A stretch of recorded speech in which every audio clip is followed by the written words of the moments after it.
Salut tout le monde, j'espère que vous allez bien. Aujourd'hui, on se retrouve pour une vidéo où je vous parle du matériel pour débuter dans le semi-permanent. La vidéo qui va suivre sera du même style, mais pour débuter dans le gel. Donc voilà, sans plus tarder, on commence. Le premier essentiel pour débuter, c'est la lampe. Alors, c'est une lampe UV LED. Je sais qu'avant, on faisait des lampes soit UV, soit LED. Et le temps de catalysation était quand même assez long. Avec ces lampes qui sont hybrides, donc UV et LED, c'est beaucoup plus facile. Ici, c'est une nouvelle génération. Quand vous mettez la main dedans, elle s'allume automatiquement. Le socle ici en bas, il s'enlève comme ceci. Franchement, la lampe, elle est vraiment bien. Je vous conseille de directement investir dans une lampe de qualité parce que quand j'ai commencé, j'avais une lampe que j'avais achetée sur Amazon, je crois pour 15 € et ça ne catalysait pas bien le vernis à l'intérieur.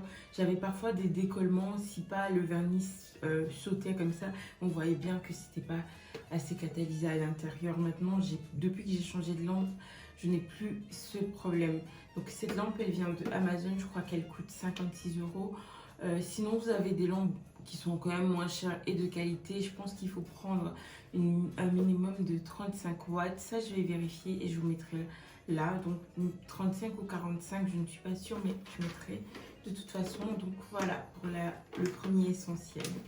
Le deuxième essentiel, ce sont des désinfectants pour les mains.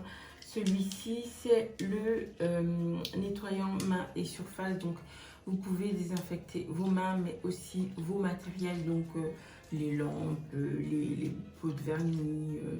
Vous pouvez désinfecter aussi ça avec. Donc, sinon, j'ai celui-ci qui aussi est un antiseptique que j'ai commandé sur le site Design Nail Art. Voilà. Troisième essentiel, des cotons et du cleaner. Alors les cotons, vous trouvez sur tous les sites d'onglerie et ça ne coûte pas cher. Par contre, moi, je commence à me dire que voilà, je vais essayer de chercher des cotons non pelucheux parce que ceux-là, ils me laissent quand même quelques peluches. C'est hyper chiant quand on veut poser son vernis.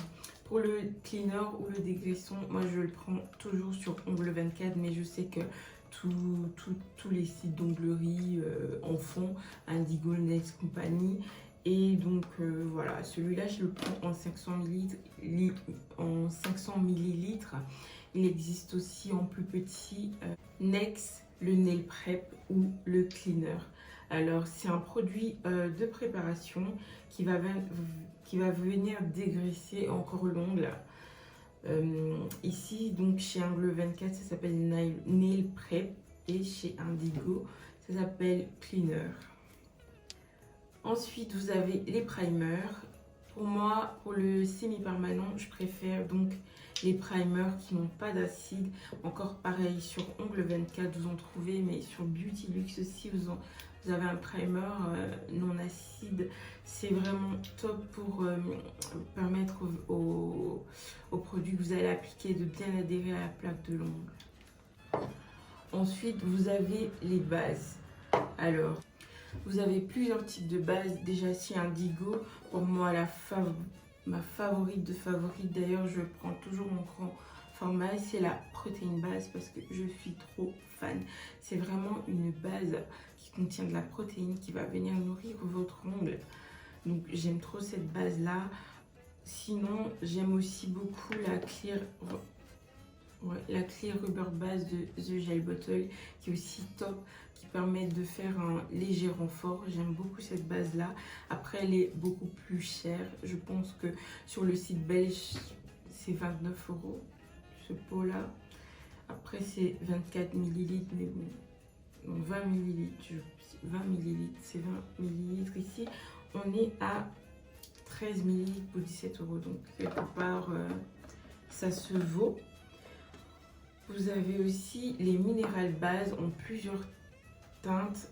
Celle-ci, c'est la blush que j'aime beaucoup. C'est un aspect un peu laiteux. C'est une couleur pas trop, comment dire, pas trop cover. C'est pas trop, ça couvre pas complètement l'ongle. J'aime beaucoup ces minérales bases. Vous avez aussi la white mint base qui est vraiment laiteuse. Et pour terminer, la Very Cool que j'aime beaucoup. Et la différence entre celle-ci et celle que je vous ai montrée précédemment, c'est qu'elle est beaucoup plus épaisse et beaucoup plus cover. Enfin, si vous avez un petit budget, alors vous avez des bases chez Beauty Luxe qui sont très bien, qui sont des rubbers, donc elles sont aussi épaisses, elles sont aussi top pour faire tout ce qui est gainage, donc j'aime beaucoup celle-ci. Donc c'est la BS05. Et pour terminer, vous avez la Base in Top de Ongle 24. Par contre, je vous recommande pas parce que moi je n'aime pas. Après, pour commencer, si vous êtes en train de vous entraîner, pourquoi pas.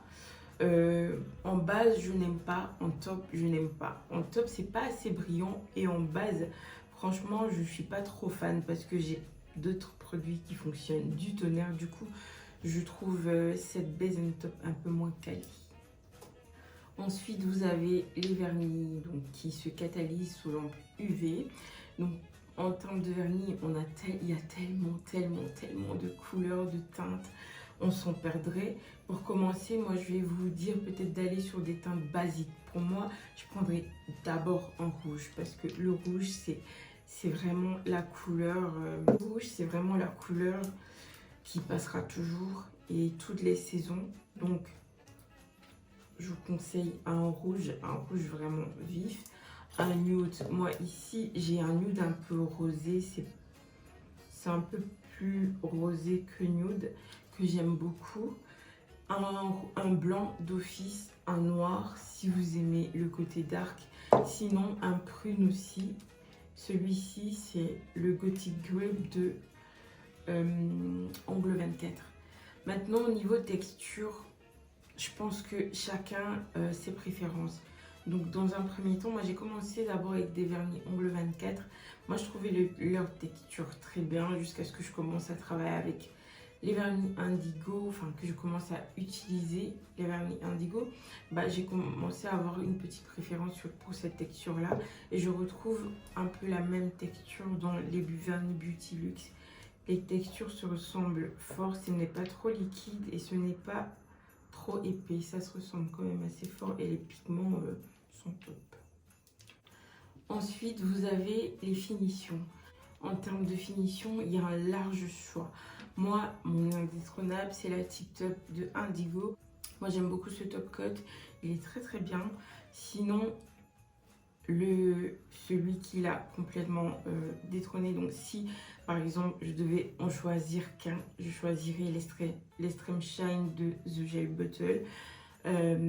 Ici je vous ai dit que c'était pour moi parce que je rachèterai toujours, même si j'ai ça, je rachèterai toujours la Tip Top parce que c'est vraiment un top coat qui brille dans le temps. Celui-ci brille un tout petit peu plus et je trouve est quand même longue tenue, donc résistant. Donc voilà, ça dépend des budgets. Donc pour un budget vraiment un peu moins, je dirais ça. Pour les 13 ml, on est à 17 € et des. Et puis parce que c'est aussi en petit format de 7 ml, on est à 8,70 €. Donc voilà, Tip Top, je la rachèterai toujours. Et si vous avez encore un budget, si vous avez un budget encore plus petit, moi je vous conseillerais Beauty Luxe. Alors vous avez des top coats qui sont donc brillants et vous en avez qui sont mat. En termes de texture, moi je préfère des textures un peu liquides pour les top coats. Je préfère quand ils sont quand même assez liquides. Sinon, j'ai des top coats de Modelon qui sont aussi très bien. Si ça vous intéresse une vidéo sur mes top coats préférés, mettez-moi un pouce. C'est bleu ou c'est vert maintenant? Mettez-moi un pouce. Ensuite, vous avez les huiles à cuticule. Moi, j'adore les huiles à cuticule de chez Indigo. J'avais déjà des huiles à cuticule de Ongle 24. Mais depuis que j'ai senti les odeurs de Indigo, ceux-là, je vous jure, je n'utilise que pour les pieds. Ça, je suis complètement fan. Et mon odeur préférée, c'est Femme Fatale. Je suis complètement fan. Sinon, il y a aussi Matryoshka ou alors Pop Sugar qui sont en tout cas, toutes les odeurs sont très bien. Ensuite, la crème pour les mains. C'est optionnel, mais moi j'aime beaucoup les odeurs de Indigo. Pour terminer, je vous parle un peu des accessoires. Alors, il vous faudra aussi un repousse cuticule que vous pouvez avoir soit en métal, soit en bois, donc des bâtonnets de buis. Les bâtonnets comme ça, vous les avez sur Ongle 24 aussi. Moi, j'achète par lot sur Ongle 24. Ensuite, si vous coupez déjà les cuticules, vous avez soit des ciseaux, soit une pince comme ça pour couper.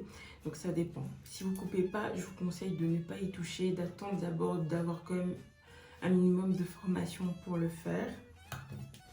Ensuite, vous avez les limes. Alors moi, les limes, pour tout ce qui est pour les ongles naturels, je vais prendre un grain 180-240.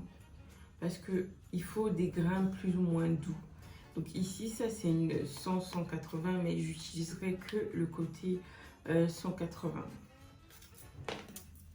Et puis il vous faut un bloc comme ça, polissoir. Ça c'est un 100-180, mais j'utilise que la face qui est hyper douce si besoin. Donc voilà, on arrive à la fin de la vidéo. J'espère qu'elle vous a plu, que j'ai été plus ou moins précise et concise. Si vous avez besoin d'informations, n'hésitez pas à ouvrir la barre d'infos. Si ce n'est pas là, posez-moi la question en commentaire. Je me ferai un plaisir d'y répondre. Et je vous fais de gros bisous. On se retrouve dans la prochaine vidéo qui parlera de tout ce qu'il faut pour débuter le gel. Ciao!